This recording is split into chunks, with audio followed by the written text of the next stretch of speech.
This week on the show, it's the big one. Captain America Civil War is out, and is it as good as everyone says it is? Well, maybe. Also, The Flash loses its director, and Lucasfilm finds its new Han Solo. The Power Rangers get new suits, and Infinity War Parts 1 and 2 will eventually get a name change. All that and more coming up right now. Welcome, one and all, anyone listening. You have just tuned in to Just Talking, a podcast where me and a colleague express our opinions on any and all things entertainment, whether it be movies, television, video games, books, comic books, toys, music, anything that comes to mind and is relevant at the time. We're going to tell you about it. Featuring myself, Christopher Shue, alongside, as always, my co-host, Kenneth Eaton. So guys, I'm ready. I hope you're ready. So without further ado, let's start the show. All right, everybody. Hello and welcome back to another episode. I hope everyone is doing well, as always. This is episode 6 of the podcast, and we got a good one here for you. That Captain America we just saw, so and we're going to kick a little bit of that off here pretty soon. So how's everything going over there? First off, let me ask you how everything's going. How you doing over there, Kenny? It's going pretty good. Yeah, it's fun. It's funny because here recently I've been going to be starting up a website where I write reviews on movies that I saw when I was a kid and maybe saw like 2 or 3 times since then till now. And it's funny because I guess this is going to go later into the review when we talk about Captain America, but I watched a movie recently, Flight of the Navigator. And I'm taking you've seen Flight of the Navigator. Oh, me? Yeah. Yeah. So that shit when it was on TV. And how long has it been since you've seen it? A long time, but I watched it a lot. You watched it a lot? Well, it's funny because I did too, and for those of you that don't know, Flight of the Navigator was basically... Alan Silvestri did the score to that, did you know? Yeah, it was a Disney movie. It was basically a kid wakes up from... well, he falls into a ravine he's in his backyard or whatever, and then wakes up, and then when he wakes up, it's like 20 years later, something like that. And basically befriends a ship that's voiced by Paul Rubin. Paul Rubin's Pee Wee Herman. But the reason that I bring it up is, like you, I watched it a lot as a kid. Well, I watched it recently because, like I said on this site, it's like, okay, how do I view it now as an adult? And specifically movies that I'm like, oh yeah, I remember that part and that part. Like I don't remember, I don't have the whole movie in memory. And to be honest with you, I had a complete 180 on Flight of the Navigator. In fact, so bad that I was like, all right, I'll finish this for the review. But I was like, this movie, as an adult. So, anyways, I just thought that, like I said, that's kind of going to be like, when we talk about the review and everything, kind of like a topic that I'll probably bring up again. But it's rather interesting because, like I said, I've been doing that. So, I guess my thing is have you had any movies like that to where it's like something you hadn't seen in a long time, you watch it again, you're like, man, you just had a complete 180. 180 is liking it or not liking it? Or not liking it. Like, just completely change your mind. Anything you can think of? Off the top of my head, yeah, there's got to be some, sure. But off the top of my head, I can't think of anything. Oh, no, I got one. Willow. I used to love Willow when I was a kid. That movie's shitty. The movie is shitty as hell. And I don't give a fuck about Mad Mardigan and all that, too. Yes, it's a good, it's a good element, and sure. But I guess this kind of goes into kind of the review as well later. But a movie can structurally be perfect, but if it does nothing for me, it's going to do nothing for me at the end of the day.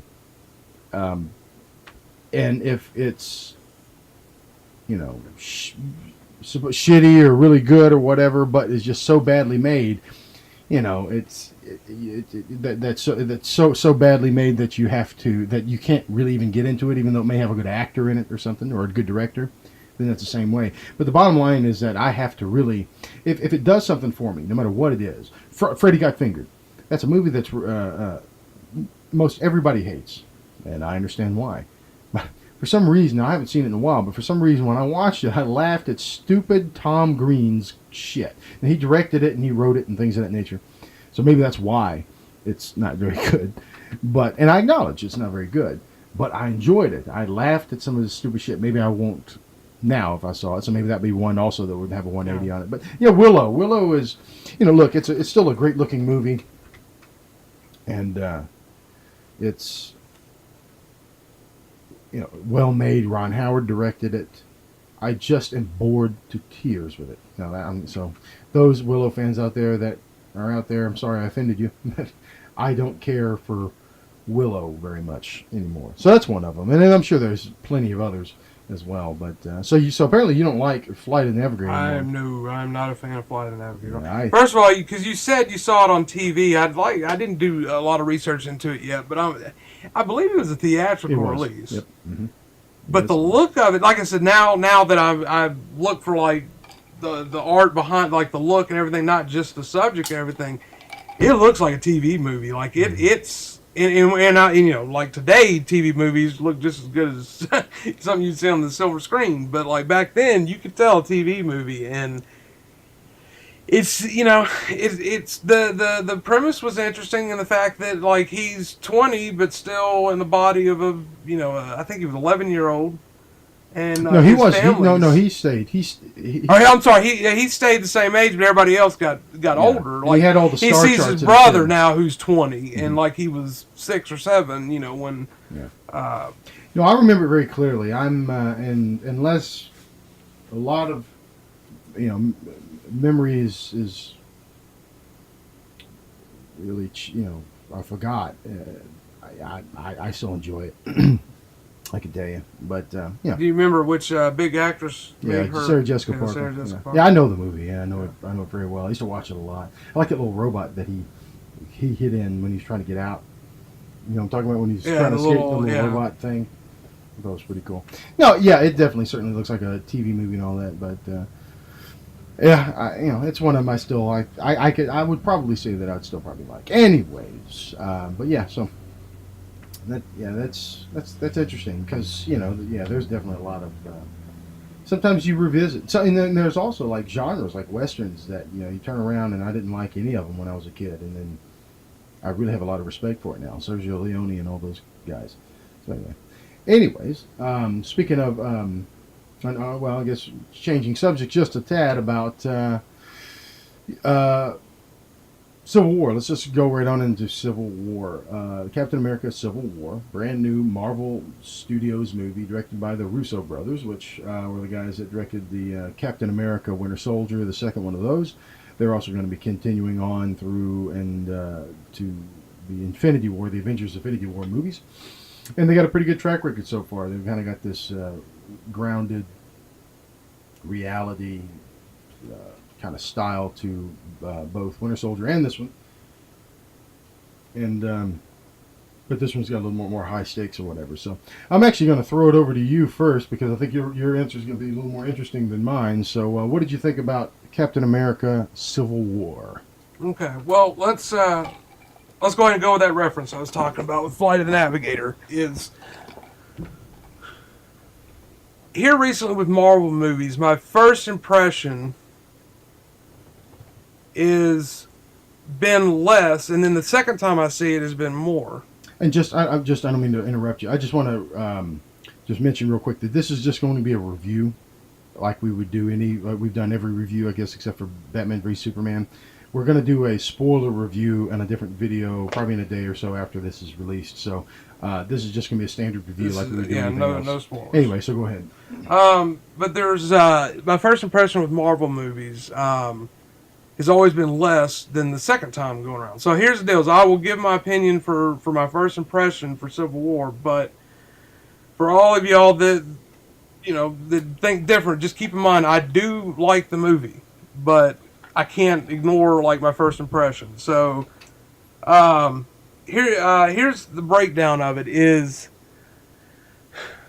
I thought going in, first of all, the marketing, and here's the deal. There's you get so much information online about stuff. So the fact that I'm ignorant about, every fact that's online about something, that's my bad. But here's another reason that I do it is because I try not to find out is too much about the movies before I go. And lately, it seems like that like every little bit of information about a film will be exposed and everything. So again, that's my preference, that's my choice. But going off the fact that just looking at it at the trailer and what was presented as the movie, it didn't match to me. The trailer to me was focusing big time on these Avengers versus these Avengers and less on like a personal story to me. So when I went into this, I was expecting something more along the lines of the Avengers. Now here's the deal. There is one scene in this film that delivers on that. But if you've seen Winter Soldier, you know that the Russos, they handle, like Chris said, a realistic political approach to the Captain America movies, and they do this as well for the main storyline, in which I absolutely loved. I enjoyed that part. The scene, though, with all of the Marvel characters that you've seen in the trailers, I felt was kind of a tonal shift that was weird. It just didn't... I enjoyed the scene because I'm a fanboy, as well as everybody else. I like all the characters involved. But to me, that scene should have been like in maybe like an Avengers Infinity War. Like it didn't... In other words, in my opinion, you take that scene out, the movie still goes through all the way. So I guess what I'm saying is all the reviewers you're going to hear, and like I said, I understand, it's just my opinion, but all the reviewers are going to, for a whole month, because they got the screening and everything, are giving it, A pluses, saying that it's great. Where I thought it was good, but it didn't live up to what these reviewers were saying. So in a nutshell, that's the beginning of what I think. Oh, is it my turn? Yeah. I think this movie is not fantastic, but really close to it. I've thought about this for a day, and I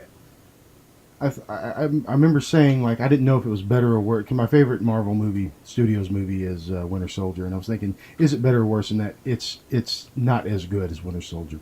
Winter Soldier is a better movie because going off of what he was saying, it stayed. The tone was throughout. It was a political thriller. That's what the Russos said they were going to do. They were going to make a political thriller on the vein of like 3 Days in the Condor. Versus this one being kind of more of a psychological thriller. And it did live up to those aspects. That's one of the reasons why I did like it. I can understand what you're saying about the tone shift, as far as it was essentially they're kind of making the style that they've done in both these movies are kind of like a Bourne or the new Bond, the Daniel Craig Bond. It's really grounded, which is one of the reasons why I love it. The action is spectacular. Both movies. I absolutely love that stuff. Last week I talked about loving Seagal movies and things of that nature where they just ass is kicked. And those movies are no good. And I tell you, if you do that to me and you give me that kind of stuff, I will, I will love you to the day you die. Cause I don't know why. I just love that visceral kind of stuff. There's a movie called, with Benicio del Toro and Tommy Lee Jones, The Hunted. The Hunted, yeah. Yeah, man, he was that movie. Okay, movie. The style of fighting they were doing in that just blew my mind. It was fantastic. So so they kept that kind of stuff going on. It's very much that political thriller they're talking about. There is a big secret in this movie that they reveal at the end of it.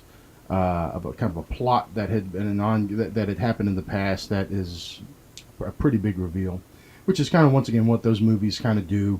And we talked about it yesterday about even if this scene that you're talking about, which they said is kind of like a splash scene in a comic. When you open up a comic book, usually like a big event book, you're going to open it up, and in the middle they're going to have the splash page, which is both pages with one big, as they do in this movie, coming together about the fight, and then you flip the pages, and then it carries on individually and what have you. They said this is what this kind of represents. So that's one of the reasons why it's in the middle of the movie versus the end. But even going back to what we were talking about yesterday, is you were saying that maybe, even if it wasn't in an Avengers movie, maybe it would work best at the end of the movie. I don't. I can understand that, because that is a general logic for movies. That's usually what happens. In the third act, you have the climax. If you think of it, even in Star Wars, the New Hope, Empire, Jedi. New Hope sets the characters up. The second act is always the conflict and the turmoil and what puts the main characters in danger. And then the third act of a movie is the resolution of that particular event. So Empire set up bad news.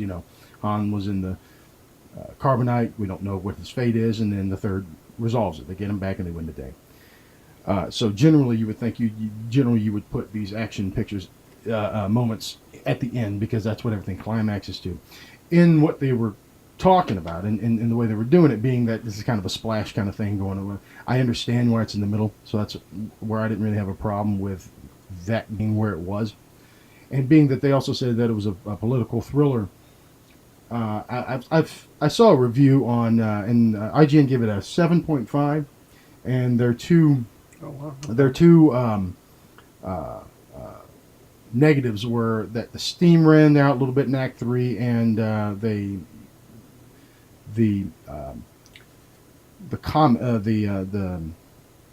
am I trying to say?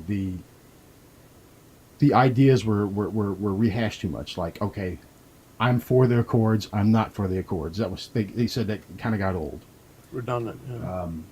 But ironically enough, one of their positives is the airport scene, and Spider-Man and Black Panther and stuff like that.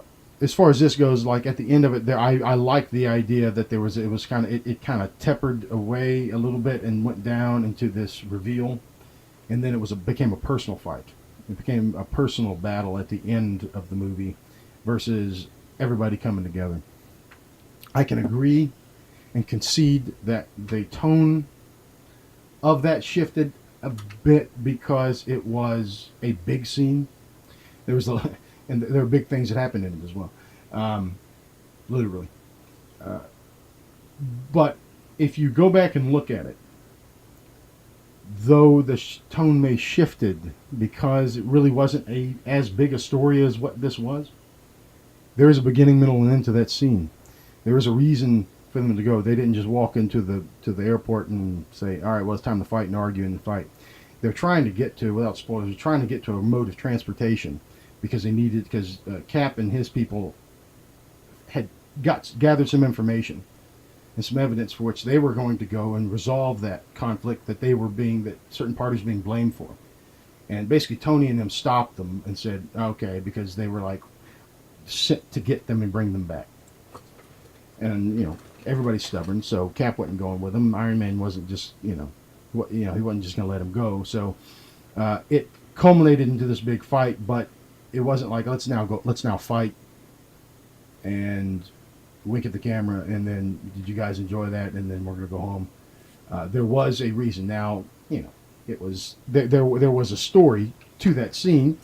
It was loose. Like I said, he was trying to get to a mode of transportation to get out of there, and they were blocking the way.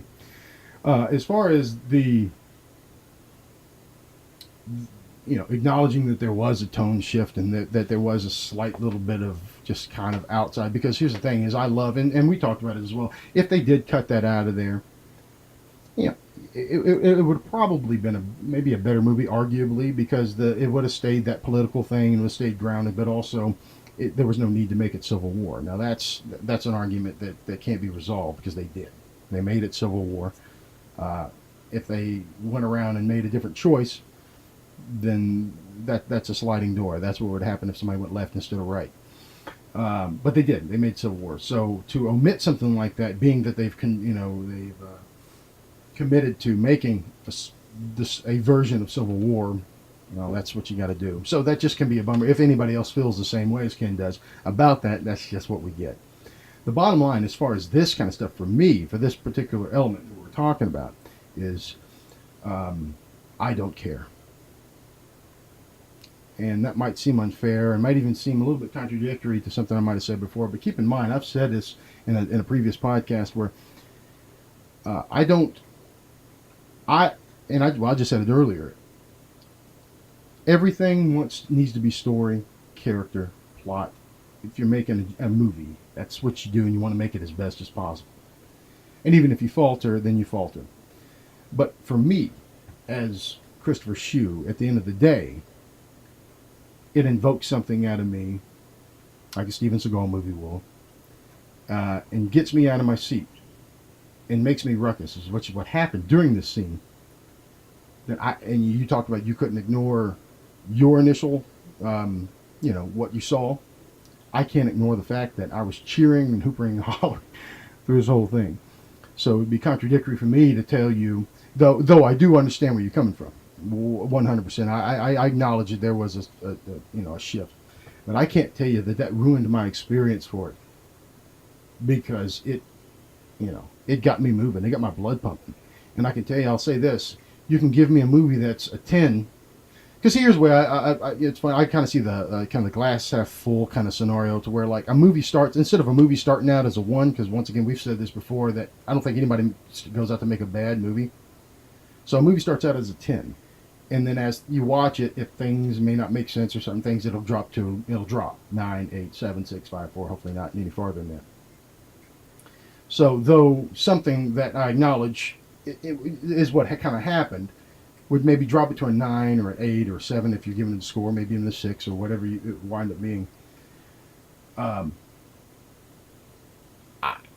would rather you can have a movie that is a perfect 10, and that doesn't really do anything for me, and that'd be great for you in the record books. And I'll buy Captain America: Civil War and watch it 20 times, and you can keep your 10. Now, that 10 movie might be something that I love as well. I mean, we don't know. And like I said, that's always your goal, is to make the best movie possible. All I'm saying is that and it really is unfair, because you turn around, because I said this to you as well. If Jason Bourne, the new Jason Bourne movie, switches tone out of the blue, and it's a musical, or does something maybe that's too far, but it does something crazy, I would probably go, that didn't work. But that's he's a super soldier in a way, but I mean, that's a guy that's very skilled, but it's grounded. All of them were grounded. You got to realize that even though Russo's, and I love their style and I prefer their style, that they were grounded in these movies that they've done. The movie right before it, Age of Ultron, when not too grounded there. So there are these other elements where these things come from. Hell, we got Vision, who's a damn, robot, whatever he was, Ultron creation with an infinity gem. So when those things come about, I kind of forgive it. And that's, I guess, where the unfair part is. I kind of forgive it because it's a comic book movie. And I try not to go back to BVS, and I even said I wouldn't talk about BVS anymore, because I don't want to just, shove stuff down people's throats, but that enjoy that movie. But as far as like even BVS, as what I talked about, what I didn't like about it, if I would have still came out of there going, no, that was awesome, all the problems I had still wouldn't matter. I would have told you they had the problems, which I'm glad he says the problems that he had. I'm glad, because that's what he saw. That's the whole thing about this, is a forum to talk. And if BVS was like that, and I was like, man, I don't give a shit, and that's where a lot of you guys were, and that's probably why a lot of you guys got mad, or not. I mean, whomever that might have really liked BVS a lot, because it got a lot of backlash for it. That's why I said when we did the review, if you like it, great. If you like it, fantastic. Because I'm not here to change. And that even goes furthermore about, I can only tell you how I feel. He can only tell you how he feels. And that doesn't mean anything about how you feel. If you, you think one way or another, contrary or similar to either what we say, and you still want to see it, go see it. And if you agree with either one of us or anybody else or the people online or whatever, that's great. And if you disagree, that's even better. Do it. Go and see it if you're interested. And most people are anyway. I mean, I think it made $25 million on Thursday, so it's not even a money. It's not even a money. It's not even a money thing. So I mean, that's what's interesting, is that there's different ways of seeing things. There's different ways of going about it, and there's more of a practical way about what he's talking about, which is perfectly fair. And maybe it's perfectly unfair for me to go, yes, I acknowledge that problem, and there's some others as well. Actually, I thought some of the CG here and there wasn't that great. But I still don't care. I just told you I don't care. I still enjoyed it. And I'm going to tell you what my score is later on, and he may tell you what his is, but that doesn't reflect anything about what you should do. And if you're a Batman, the only thing I say is don't do anything out of spite. Because I think, and we're just talking about this one really discrepancy here. He just said it. He likes the movie.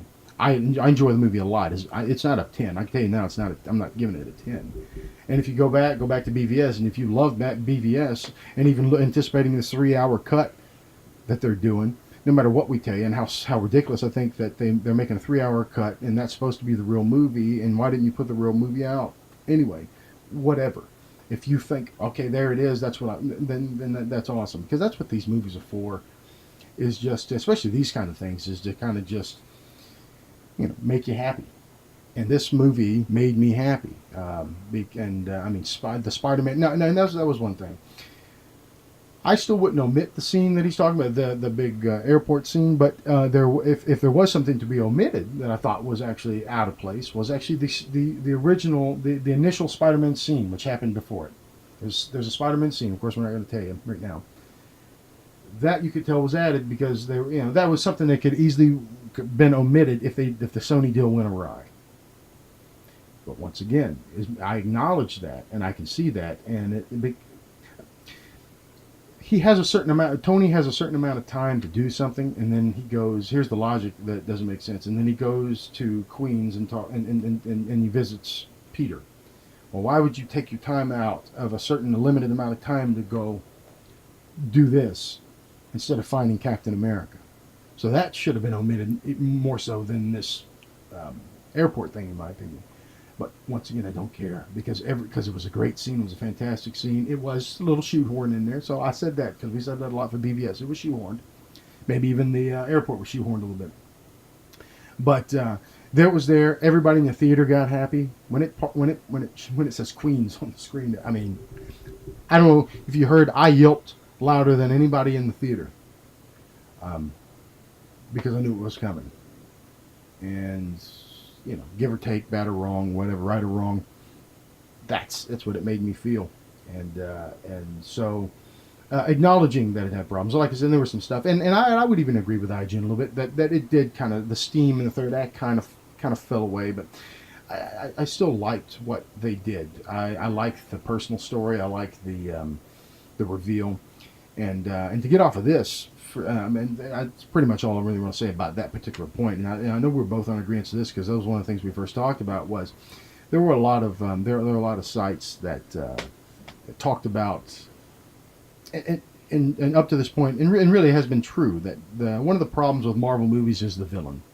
Outside of Loki, there hasn't really been any great villain, and I think we kind of agree to that. They've just been one and done kind of deals, except for Loki, and most of them. Of the sites we're talking about, well, they're really, really over enthusiastic about this movie, and this is a great movie, but the villain kind of sucked, and just traditional Marvel studio fashion kind of sucked. So I really wasn't expecting anything because they're right. There really hasn't been a lot of great villains. So to my surprise, when I watched this movie, I thought one of the better parts of the movie was the villain. And the only thing I'll say is it is a perfect Russo brother villain, because in Winter Soldier, outside of the fact Winter Soldier was kind of the muscle, he was the villain, if you will, the adversary to fight against. The real villain was Robert Redford's character. He was the one that was Hydra. He was the one that was behind. He was the puppeteer. That was the one that you wanted, that had to get it, the proverbial snake's head getting cut off. You had to get to him at the end of the day. No matter what you did to Winter Soldier, he was the muscle. And so Zemo, which is the character, is the villain in this. When I watched him go through, and then at the end of the day, the reasoning and the motivation of his character and to get to do what he did in this movie, I thought was exactly like one of these psychological thrillers that they modeled this movie off of. And I thought it was, I really, really appreciated it. Because now, and this might be a spoiler, he's not out to rule the world. He's not out to rule the galaxy. He's not out to, there was no mustache twirling. He has a reason. That is a person that is a one central reason for him to do, and that's a lot of plot points in this movie. Is everybody has their agenda, and Zemo is no exception to that. Zemo, what did you think? First of all, given the IGN news, I'm going to completely disagree with them because, again, relating it to the airport scene. They're saying that because, like I said, it was a tonal shift. In my opinion, the end of it did not run. The end is the best part to me. The end, because, like I said, the movie overall, it's a personal story. It's not this big epic battle. The epic battle is cool and it's put there for fans, and I understand, they got it from Sony and all that. I understand that. But, like I said, to me, IGN, with them saying that, it's because, like you said, they expect the traditional narrative too to have the epic thing at the end. Where if that scene wasn't in there, I guarantee you IGN would not have said, "Well, this movie ran out of steam at the end." Yeah. Like I said, that's because my favorite part's the end. I like the fact that because, like I said, it went back to Winter Soldier. It went back to what I loved about that movie, in that we focus on these characters because it's Captain America. And here's the thing, is going back to what I was talking about with Flight of the Navigator, here's what I'm going to reference.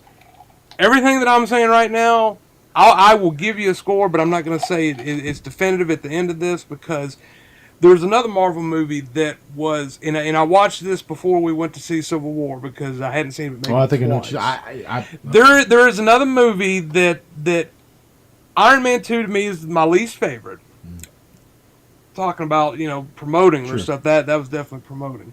And like I said, that's kind of one of my feelings too, but I felt like that airport scene's kind of promoting, but I can't get into that because it's going to involve spoilers, so we'll mention that. But basically, there was my second least favorite film was Ant-Man.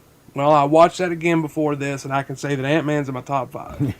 I can say that, and this is what's so hard for me, and this is why I'm saying is, like, look, your opinion on a movie can change at any time, so don't sit there and be like, well, this guy's an idiot or whatever. I'm just saying this is what I first felt, because I can say that as much as I'm saying about that airport scene, when Ant-Man came on the screen, you were talking about the Queen's thing, Spider-Man.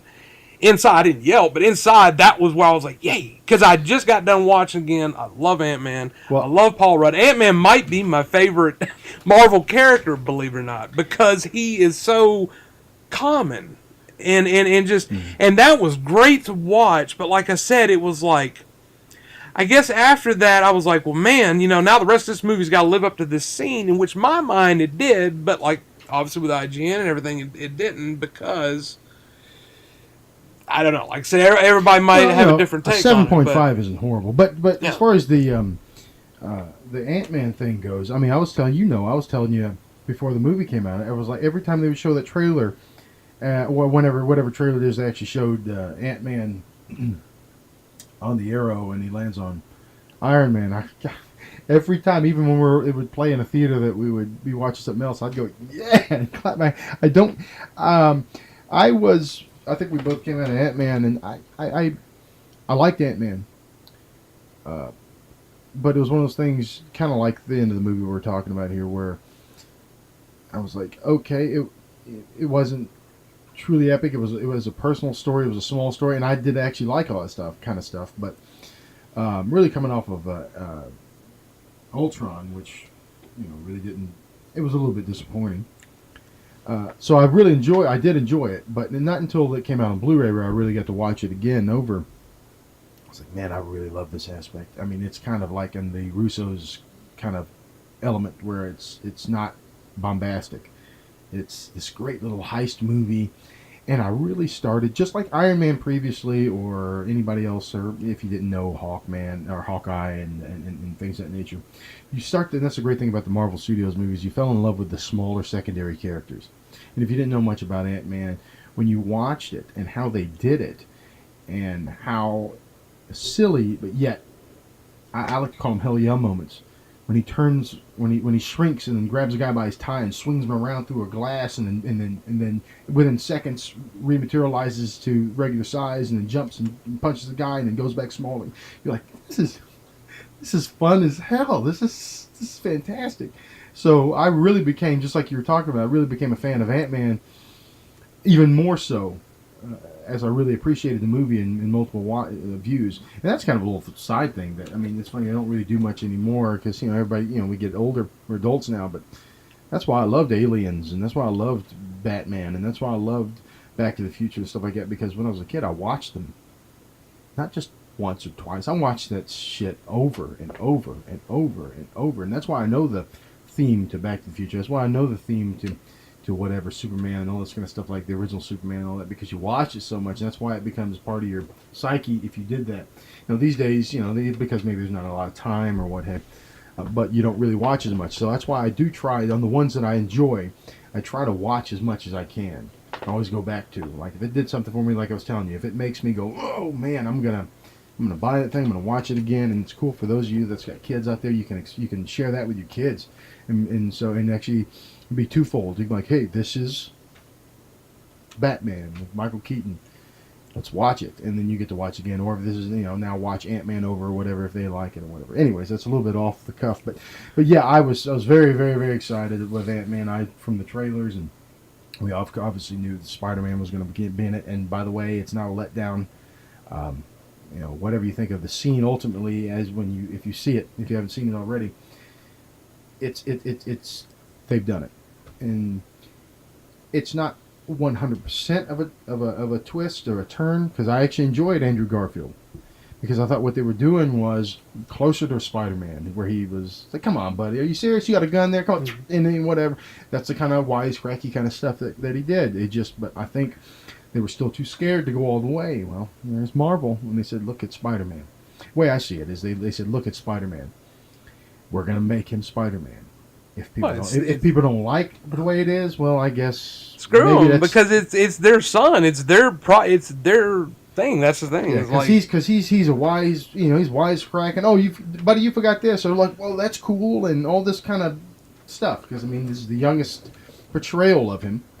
And I have to say, we talked about this, and I didn't explain it fully last night, but for those of you that were fans of the way Deadpool handled certain things, and I'm not saying he doesn't break the fourth wall or do anything like that, but like I was telling him, I was like, it looks like the direction they're going to go with the Spider-Man movie is going to have elements of Deadpool, in that in the sequence we're talking about with him and Tony Stark, there's a lot of references that kind of go with, like, you as a viewer would see. Specifically, another cameo, which we'll mention in the spoiler reviews, right at the beginning of the scene, I noticed there was one that was like, all right, because they had commented on this in the public, not even in the movie, in the public, and they made reference to it, which I thought was pretty cool. The whole thing about this scene with Spider-Man is it's pumped me up for the movie, no doubt.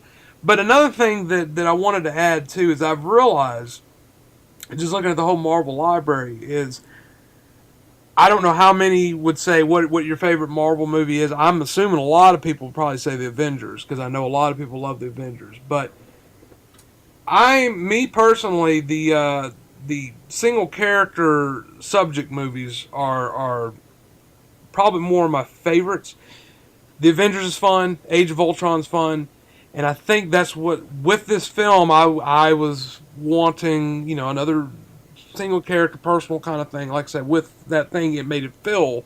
So, like I said, again, it kind of confused me with the marketing and like with what I saw with the tonal shift and everything. But like Ant-Man, this thing comes out on Blu-ray. you might hear me say, hey, it's my thing has changed completely. But there's another thing that I was talking about reviewers. A reviewer mentioned that the Marvel Cinematic Universe, that if anybody's got a problem with it, it's because they don't realize this is basically a TV series for the big screen. Oh yeah. And I agree with that completely. So with that said, maybe this will make more sense. Is if you had a favorite TV series, you had your favorite episodes, and you had your ones of your least favorites. But if you love the TV series, guess what? They were all good, and that's exactly the way that I feel here. The thing is, like I said, is like Doctor Strange. Being in the cinematic universe, I want references and everything, but the thing that I don't want to see happen is I don't want, all right, we're going to promote the next couple movies coming out. I don't want that to be prominent in the movies, in which I don't think it will. Like I said, I think it's just the way I feel about this one particular movie. But like I said, it that's the best way. When I heard that, I was like, okay, that's the best way that I can describe it. Is I love the TV show, this Marvel Cinematic Universe. This just happens to be one that's that I thought was just a okay good episode.